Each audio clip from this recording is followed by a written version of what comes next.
షాద్నగర్ పట్టణ పోలీస్ స్టేషన్లో సునీత అనే దళిత మహిళను హింసించిన కేసులో ఉన్నతాధికారులు కఠిన చర్యలకు ఉపక్రమించారు. షాద్నగర్ ఇన్స్పెక్టర్ రామిరెడ్డితో పాటు మరో 5 కానిస్టేబుల్ను సస్పెండ్ చేశారు. ఈ మేరకు సైబరాబాద్ పోలీస్ కమిషనర్ అవినాష్ మహంతి ఉత్తర్వులు జారీ చేశారు. ఉన్నతాధికారుల ఆదేశాల మేరకు ఈ కేసుపై దర్యాప్తు చేపట్టిన ఏసీపీ రంగస్వామి తన నివేదికను సిపికి సమర్పించారు.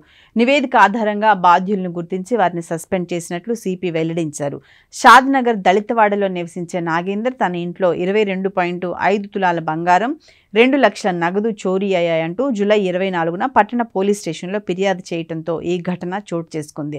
ఆయన ఎదురింట్లో భీమయ్య, సునీత దంపతులు నివసిస్తున్నారు. కూలీ పనులు చేసుకుంటూ జీవిస్తున్న ఈ దంపతులపై అనుమానంతో సిఐ రామిరెడ్డి 26వ తేదీన పోలీస్ స్టేషన్కు పిలిపించారు. తాము చోరీ చేయలేదని వారు చెప్పడంతో ఇంటికి పంపేశారు. 30వ తేదీ రాత్రి 8:30 సమయంలో పోలీసులు మళ్లీ వచ్చి ఠాణాకు తీసుకొచ్చి తీవ్రంగా కొట్టారని బాధిత మహిళ సునీత ఆరోపించారు.